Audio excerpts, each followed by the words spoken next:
America just got a new COVID-19 vaccine approved. But here's the catch: you might not be able to get it. The FDA has restricted the shots to seniors and people with underlying conditions, leaving millions of younger, healthy Americans either paying out of pocket or going without, and the fallout. Within hours, the head of the CDC was pushed out, sparking a wave of resignations at one of the nation's most important health agencies. On August 27th, the FDA approved the latest COVID-19 vaccines from Pfizer, Moderna, and Novavax, but unlike past rollouts, the eligibility is narrow. Only those 65 and older, or people with serious health conditions, qualify for free access. Everyone else, they can get vaccinated, but they'll have to pay potentially over $140 per dose. The fingerprints of HHS Secretary Robert F. Kennedy Jr. are all over this. Just weeks into his role, he dissolved the CDC's Independent Vaccine Advisory Committee, replacing expert panels with hand-picked appointees. Health groups like the American Academy of Pediatrics sounded the alarm, warning this would reduce oversight and trust, and they weren't alone.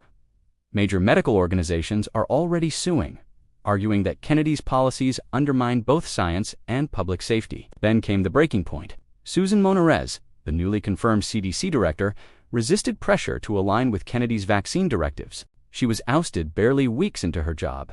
She refused to resign, warning that public health was being weaponized. Her removal set off a chain reaction. At least 3 senior officials quit in protest. Walking out of the nation's top disease control agency, one top doctor called it, quote, the political dismantling of science in real time. So where does this leave the public? On one hand, Kennedy's supporters argue that COVID-19 is now a seasonal threat, and resources should focus on those most at risk. On the other hand, critics say restricting access creates inequality, risks new outbreaks, and sets a dangerous precedent that politics, not science, determines who gets protection.